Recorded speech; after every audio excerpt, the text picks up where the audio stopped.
I recently watched the entire Twin Peaks series for the first time. I didn't expect to be making a couple videos on it, but I felt compelled to. This series will serve as a sort of shadow side, a companion piece to my videos on the film Everything, Everywhere, All at Once. Disclaimer, I am no Twin Peaks expert. There have been people working on decoding Twin Peaks for 30 years. Much of the series centers around FBI Special Agent Dale Cooper. He is investigating a case in the town of Twin Peaks. Cooper is in many ways the embodiment of what society, the status quo, considers to be success. He's a hard-working, valuable member of society. Sheriff Truman describes him as, quote, the finest lawman I've ever known. And Cooper is an exemplary person. He has a zest for life. He frequently demonstrates empathy and compassion for others. Cooper is a role model for moral and ethical values. Plus, he is patriotic, and he loves a damn good cup of coffee with a slice of cherry pie. The way I see it, this series documents how Cooper takes a journey through the higher circuits of the Eighth Circuit model of consciousness, originally developed by Timothy Leary and expanded upon by Robert Anton Wilson. I think there's something to learn from Dale Cooper's story. Despite him being a real heroic figure in the eyes of many, Cooper's journey doesn't end on a high note. There are many interpretations to what happens to Cooper at the end of the series, but it is generally understood, even by many of the most optimistic fans, that our beloved protagonist is confused, lost, and out of his depth in the final images of Twin Peaks: The Return. I'll be sharing why I think Cooper's story has led him here, and what I think we can learn from this particular interpretation of Twin Peaks. I'll use a scene from Season 2, Episode 11 as a jumping-off point. In this episode, the FBI is considering charging Cooper for actions that he took during a previous episode. Cooper has an exchange with Roger Hardy, an FBI internal affairs investigator. Cooper refuses to make excuses or attempt to justify his actions during the internal investigation. Hardy is not happy about this and insinuates that Cooper has no spine. This brings us to the key exchange. Cooper says, "Roger, I know the moves I'm supposed to make, and I know the board." Hardy says, "So?" Cooper says, "I've been doing a lot of thinking lately, and I've started to focus out beyond the edge of the board on a bigger game." Hardy asks, "What game?" Cooper says, "The sound the wind makes through the pines, the sentience of animals, what we fear in the dark, and what lies beyond the darkness." Hardy says, "What the hell are you talking about?" And Cooper replies, "I'm talking about seeing beyond fear, Roger. About looking at the world with love." This scene wasn't credited to David Lynch, a key creative force behind the series.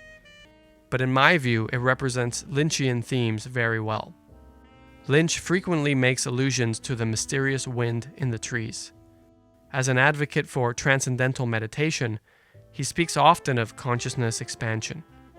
Much of his popular work centers around the idea of exploring darkness, transcending fear, and accessing deep inner love.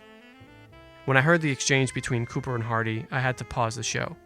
A couple years ago, I was in a situation in which I felt much the same way as Cooper does here. At that time, I felt I needed to take a stand on very similar grounds. The conversation I was having was not only about the matter at hand, but symbolically about something at the very root of my being. That situation is what led me to write and publish the Eighth Circuit Yoga series. Cooper is much more poetic than anything I could say. The way I describe it is like this: the status quo is the cultural, societal environment we all live in. The status quo constantly reinforces the idea that winning is the ultimate goal of life. Social credit and status hierarchy are of incredible importance. The status quo is fueled by billions of people playing a game.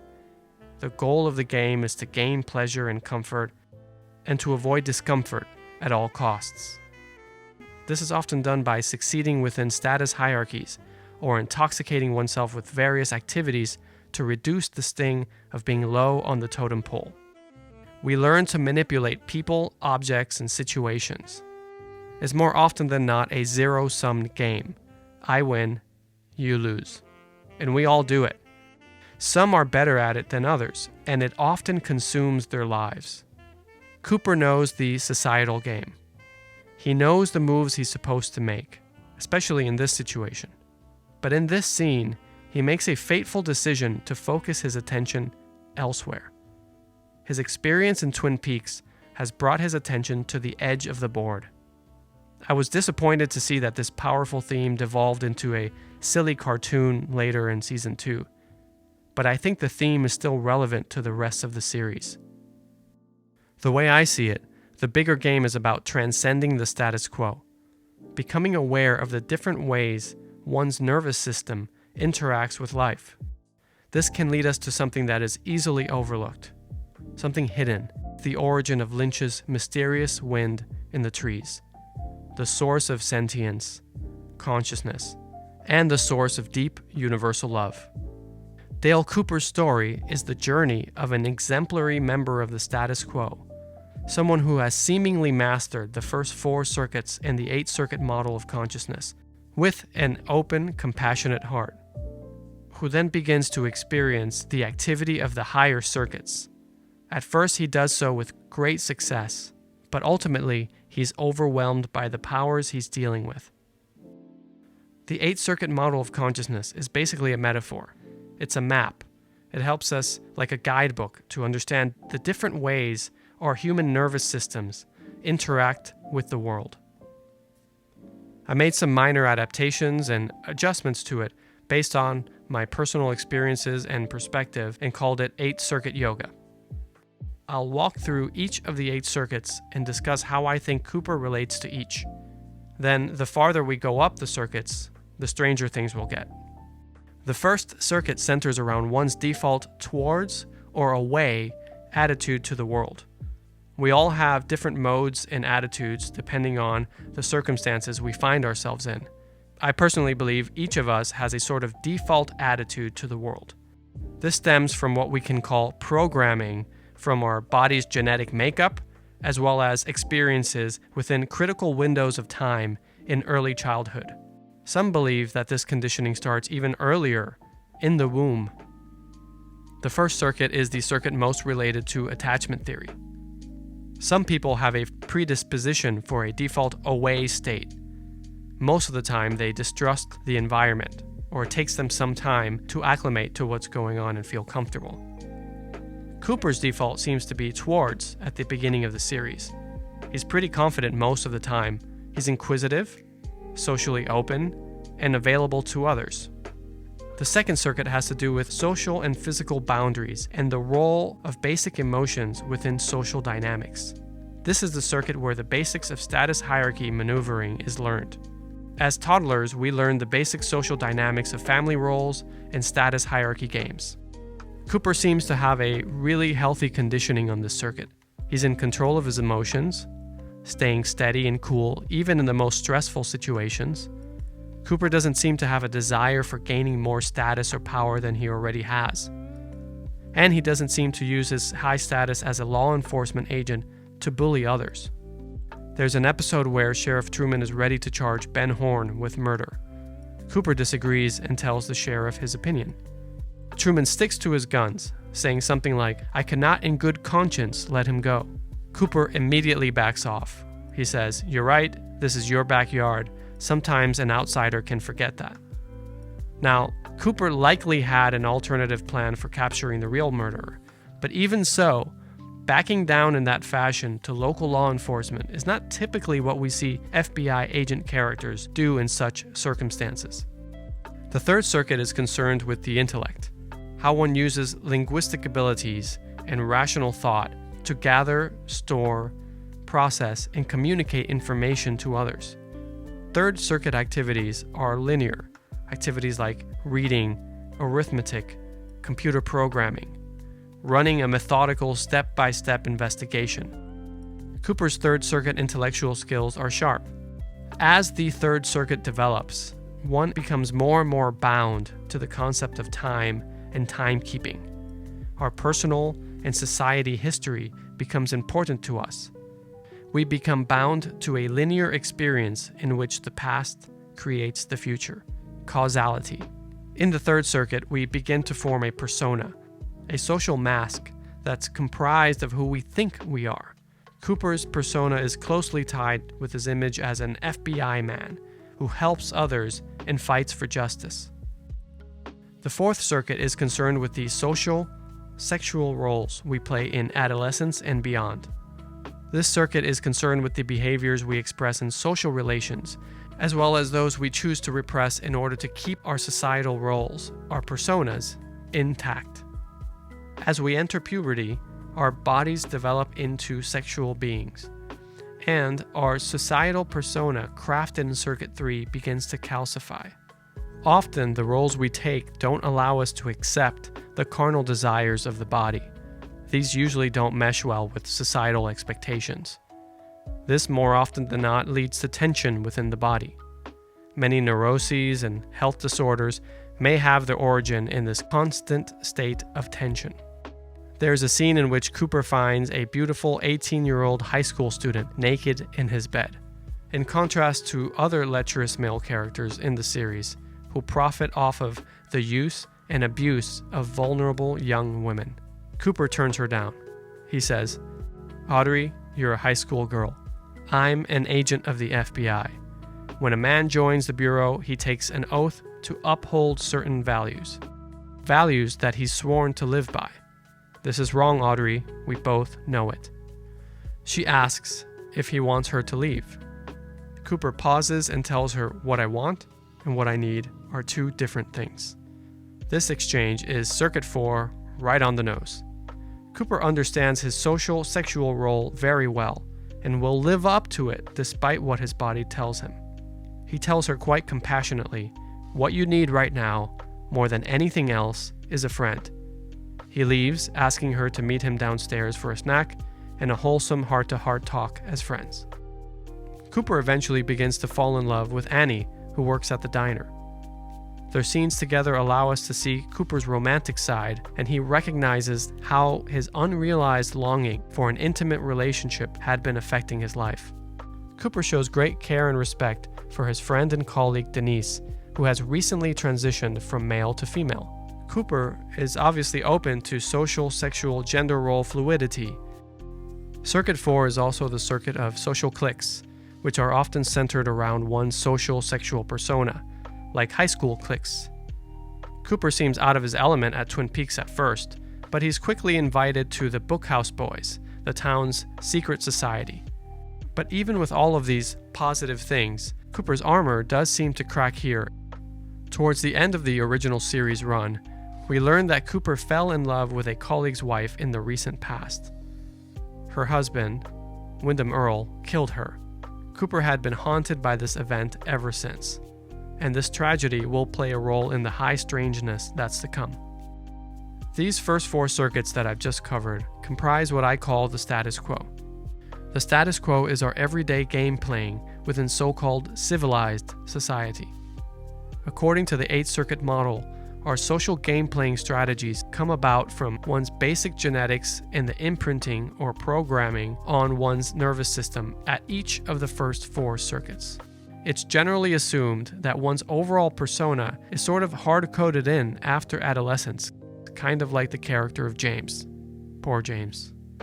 We often hear that through difficult, hard work, one can make significant changes to how we behave. And we can't exactly alter our core programming. For example, alcoholics often consider themselves alcoholics despite not drinking for decades. It's important for the recovery to consider alcoholism as part of their core programming, a core part of who they are as a person. In this day and age, it's getting harder and harder to alter one's persona. The internet keeps a highly public record of one's personal brand and story. The higher circuits, 5 through 8, aren't prioritized or even thought about that much in the status quo. But these higher circuits are quietly active in each and every one of us. We're just not aware of them. We all have higher circuit experiences, but many of us are too busy to notice their effects. Our lack of conscious awareness of them can lead to real harm. And when we do notice something is going on, often mythologies or cliched platitudes gets built around these experiences. And unfortunately, some people use them for societal game playing. This happens in cults and traditional organized religion all the time. You can think of our conscious awareness like a spotlight that's focused in on the center circuits 1 to 4. If we're able to expand our conscious awareness, we can notice the outer rings back there in the shadows. When those outer rings come into view, it can transform how we view our lives. If we don't expand that awareness, those circuits back there in the shadows actually can influence our behavior in ways that cause havoc. The shadows can eventually undermine the social mask, the persona we wear in the status quo. On to the higher circuits. Circuit 5 is all about our body's sensory apparatus. When Circuit 5 is activated, we feel our bodies more fully. There is more bodily sensation and a sense of peace and freedom from the restrictions of time. This circuit is all about turning on the body, but it's not necessarily a sexual turn on. It's basically about getting high, but not necessarily about drugs. In this state, we feel more cheerful. Hilaritas is a good way to describe it. One more easily finds humor in the irrational experience that is life. More importantly, with an activated Circuit 5, we become more loving. Without Circuit 5, we have no sense of empathy for others.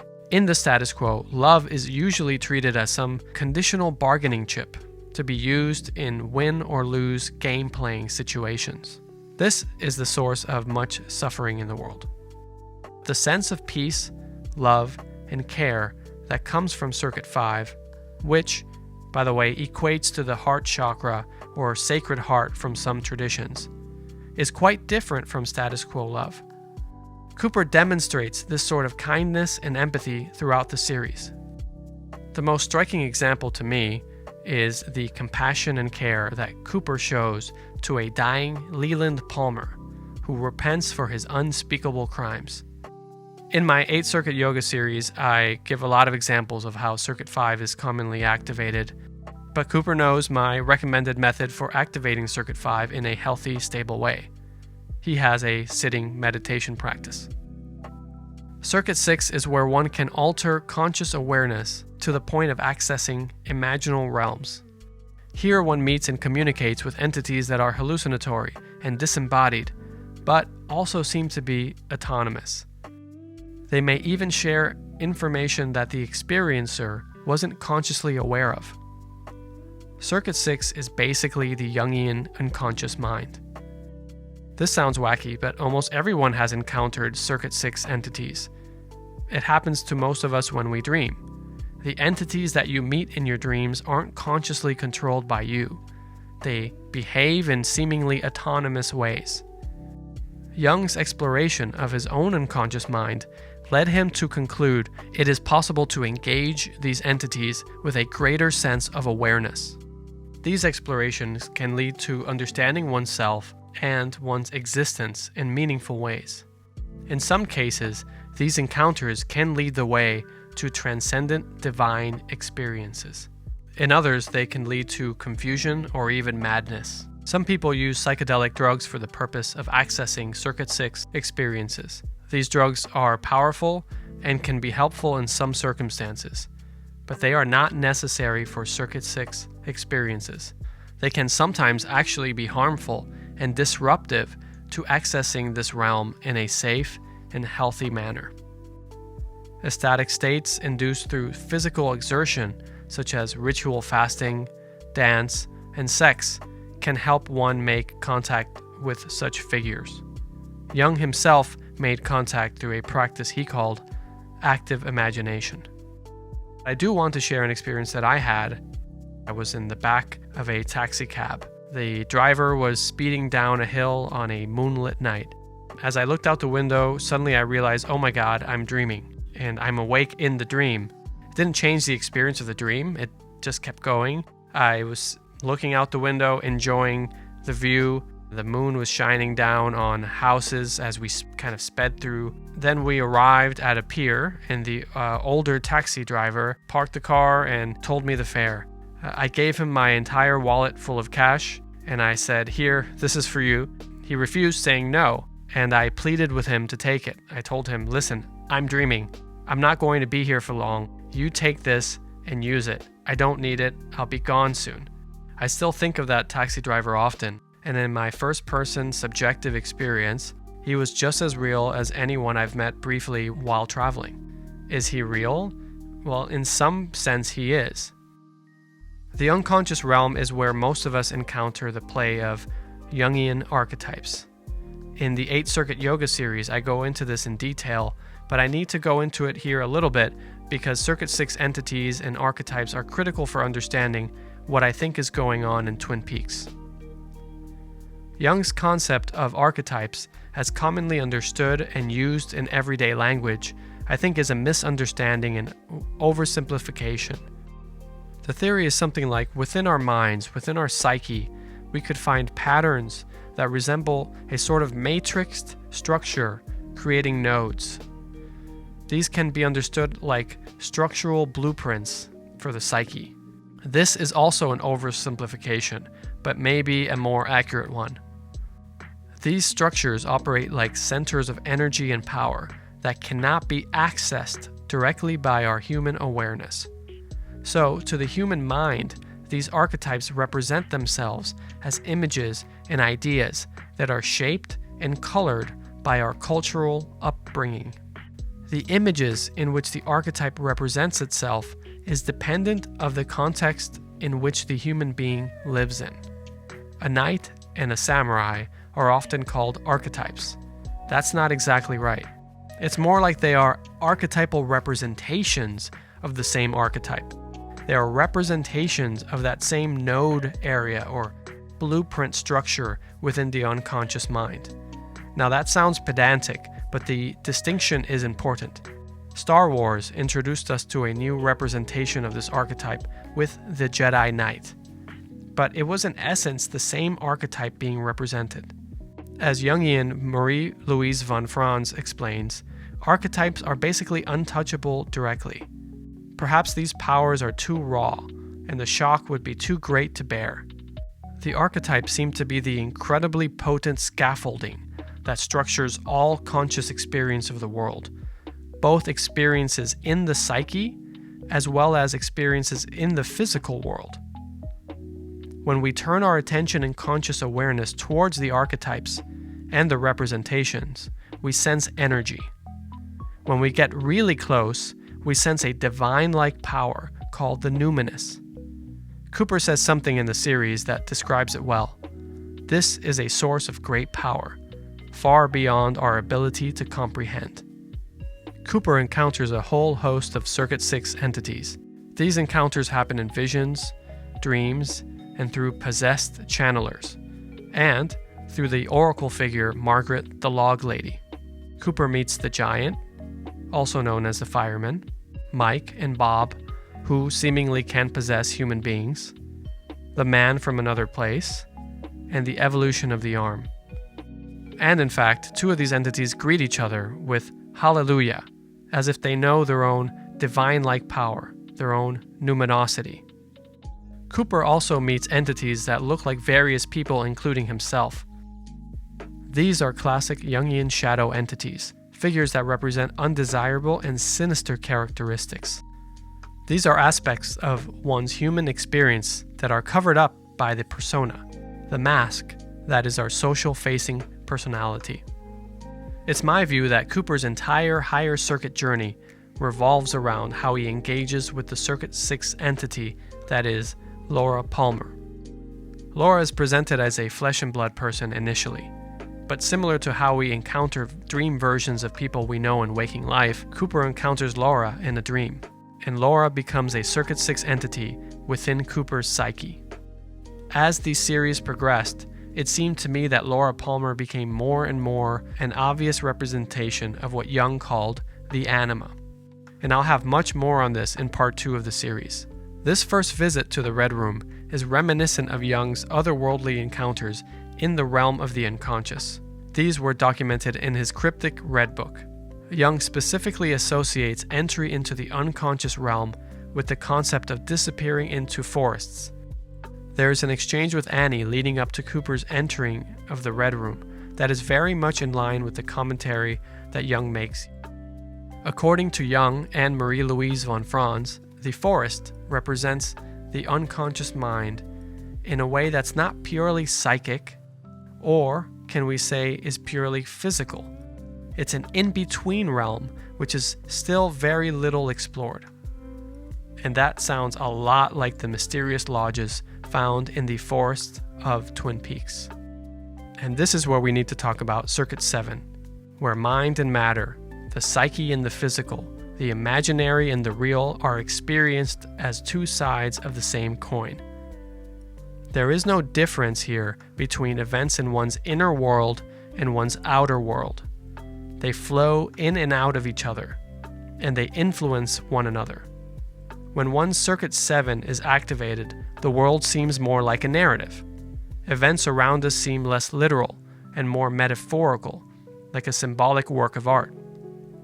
Events happen not only because of the narrative plot of the story, the cause and effect nature of day-to-day life, they also happen because there's a level of meaning or symbolism involved, like purposeful imagery used in a film.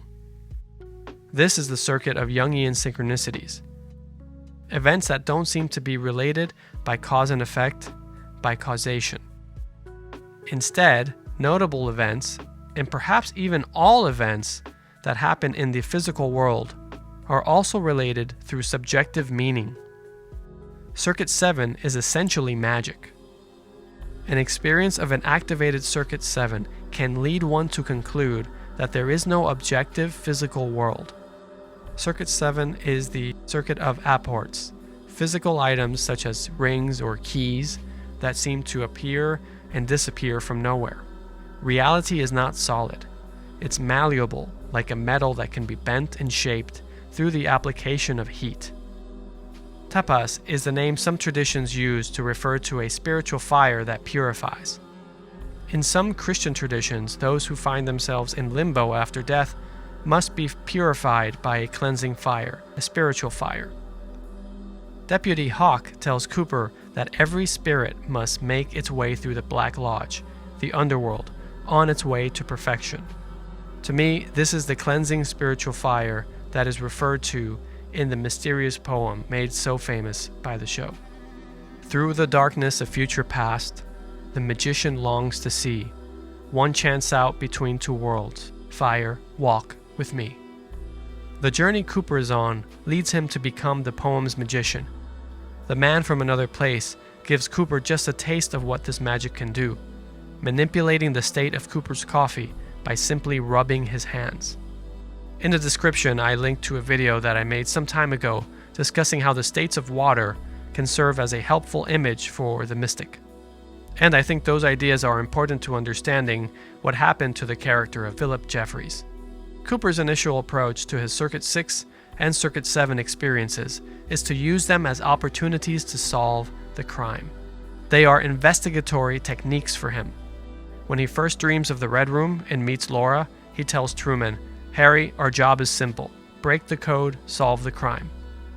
He later cracks the Laura Palmer case by saying, "I have employed Bureau guidelines, deductive technique, Tibetan method, instinct, and luck. But now I find myself in need of something new, which, for lack of a better word, we shall call magic." Unfortunately, I think Cooper's approach to higher circuit activity will come back to haunt him when he fully enters the Red Room, the Black Lodge. Because Cooper's interest in what's beyond the edge of the board brings him to a realm where there is no board. And where there is no board, there's no game to play. Circuit 8 is the non-local circuit. This is where a human being can experience what's probably just a taste of the incomprehensible realms that exist nowhere and everywhere, all at once. The fullness of the empty. The emptiness in the fullness. Circuit 8 is where one experiences that awareness is filtered through the body, but isn't localized solely in the body. This is the circuit of transcendental out-of-body experiences. A very strong Circuit 8 activation can take you to the limits of human experience, a realm that Lynch calls the unified field. the ocean of pure consciousness. It is the source of all manifested creation and universal love. This is what some traditions call Sat Chit Ananda. In Twin Peaks: The Return, Cooper briefly experiences these realms, but haphazardly. It is not an active, careful engagement of Circuit 8. Cooper was not ready for what was coming. Cooper was a highly effective, seemingly self-actualized person. He excelled at the status quo game. He has a big heart, and he can see that there's a bigger game at play. The highest circuits are calling to him. But the thing is, this bigger game is only a game in the sense that one can slowly and steadily become aware of the higher circuits, and then root oneself and integrate those experiences into one's day-to-day life. Experiences had within the higher circuits cannot be played by games themselves. The higher circuits aren't subject to the so-called laws of space and time as we usually experience them. As you can see in this slide from the 8-Circuit Yoga series, a key question that I ask is, what state am I in?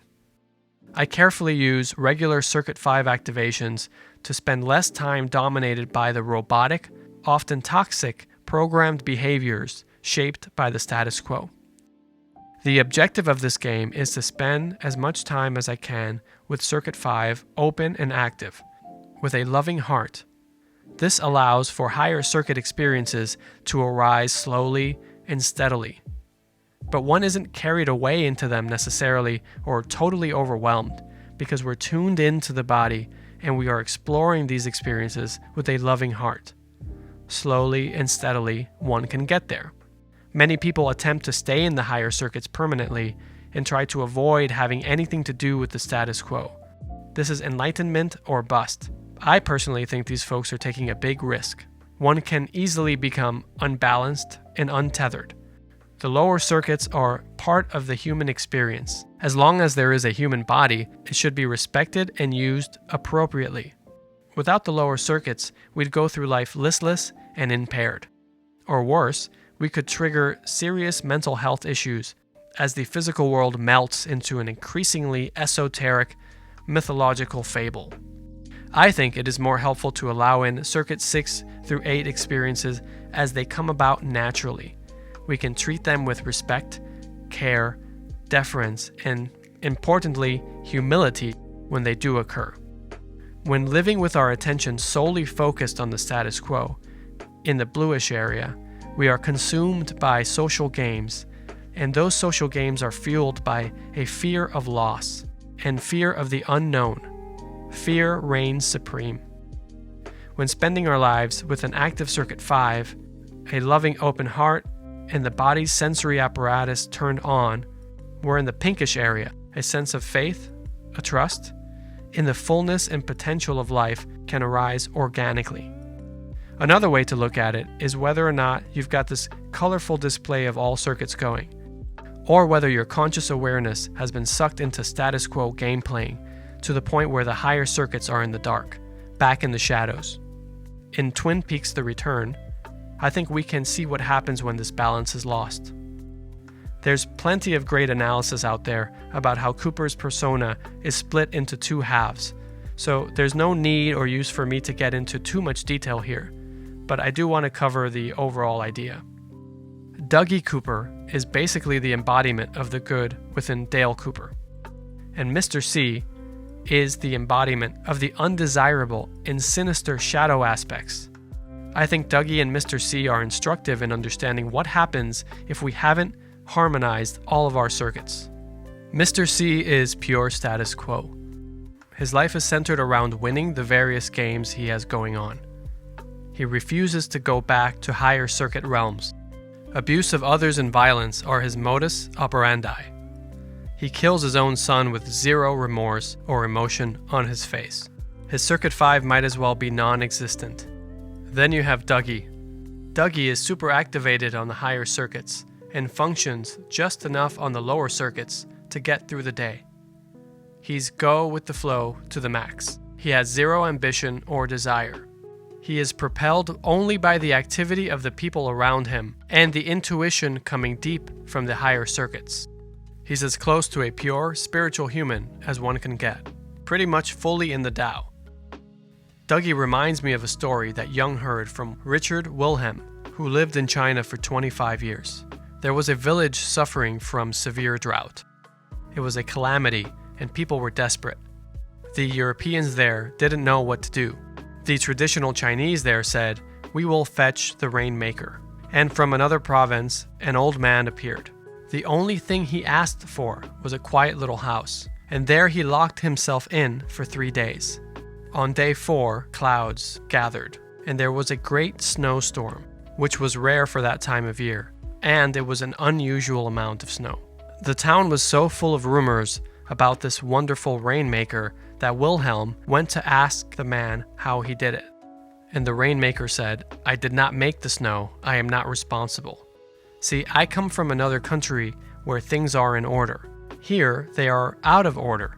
They are not as they should be by ordinance of heaven. Therefore, the whole country is not in Tao. And I also am not in the natural order of things, because I am in a disordered country. So I had to wait 3 days until I was back in Tao, and then naturally, the rain came." Dougie is also a rainmaker. He makes it rain, although in a different sense. He brings good fortune and love to those that encounter him in the harsh, violent world of Twin Peaks: The Return. Even criminals are reformed and become joyful beings by spending time with Dougie. Once Cooper is reintegrated and arrives back in Twin Peaks, the bad Mr. C is defeated. But instead of all being well, something's off. Cooper's superimposed image appears over the scene and tells us, the audience, that we live in a dream. It was then that I realized this wouldn't be a heroic story about reintegration and transcendence. I figured he would succeed in the end. I assumed Cooper would become aware of all the circuits, transcend his status quo persona, then return to Twin Peaks, having integrated awareness of his higher self with his day-to-day life. But it seems that David Lynch and Mark Frost had something else in mind for Twin Peaks: The Return. When Cooper entered the magical underworld forest realm at the end of the original series, he had a sense of purpose and a clear mission. This was a rescue mission. It would require perfect courage, according to Hawk. But this territory, the highest circuits, is a realm not bound by what we understand as the laws of time and space. They are what we typically call the occult, esoteric, or supernatural realms. These worlds cannot be navigated by the kind of gameplay that Cooper excels at. I believe at the end of The Return, Cooper is on his way to becoming the next Philip Jeffries, a former FBI man who is now an entity seemingly lost to space and time. Cooper is really good at navigating the status quo. He's a winner.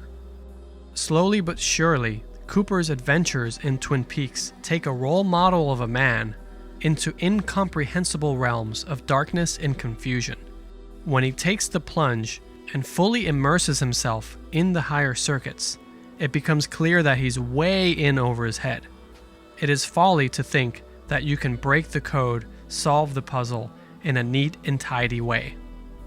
The closest thing to some sort of success or win one can get out of these experiences comes from being able to engage with them consciously and with an open mind. Engaging them without a set agenda or specific plan for what you're looking to gain or accomplish.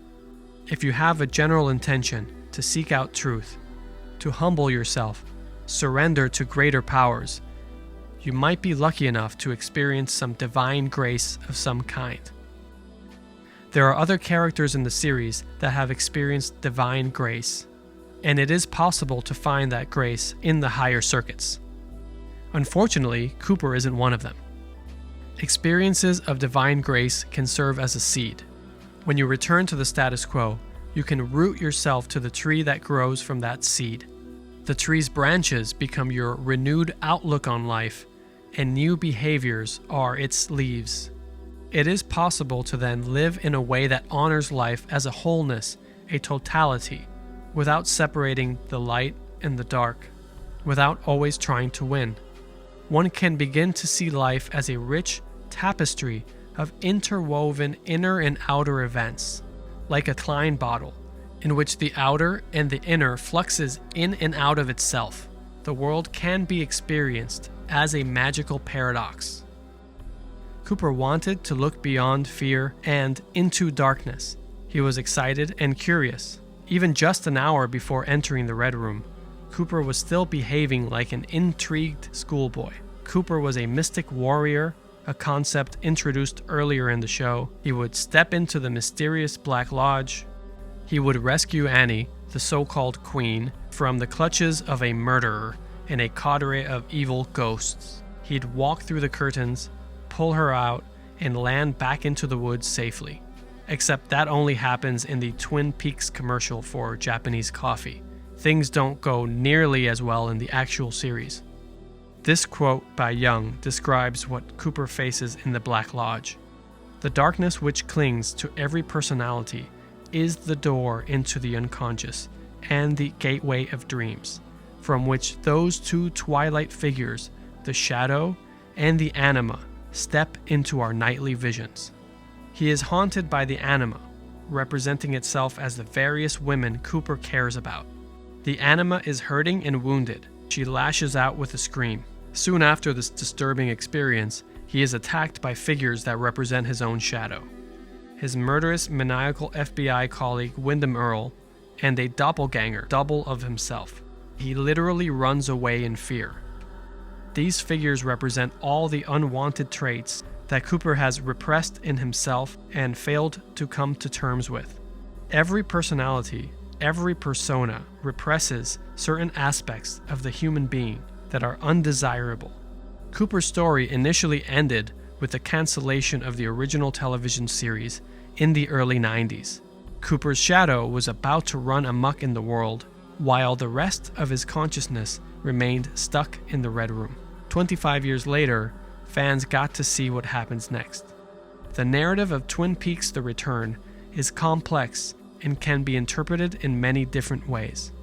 The pivotal scene in which superimposed Cooper says, "We live in a dream," brings to mind something that Marie-Louise von Franz wrote in her book The Cat, A Tale of Feminine Redemption. After having gone into the depths, one has to reconnect with the old reality, with conscious reality. Otherwise, it remains a kind of dream in the unconscious. One has to bring one's new awareness into daily life. Many think Cooper goes on to wake up in the final episode of The Return, the kind of awakening von Franz mentions. I suspect it may be the opposite. It may be that he has actually chosen to dive deeper into his dream and not wake up from it. I think Cooper becomes the fire-walking magician prefigured in the poem. But instead of choosing to bring his newfound awareness and power into his daily life and restart his life anew, Cooper sets off on a plan that creates unintended tragic consequences for himself, Laura Palmer, and the entire world of Twin Peaks. This interpretation will be explored in the second part of this series, The Redemption of the Feminine.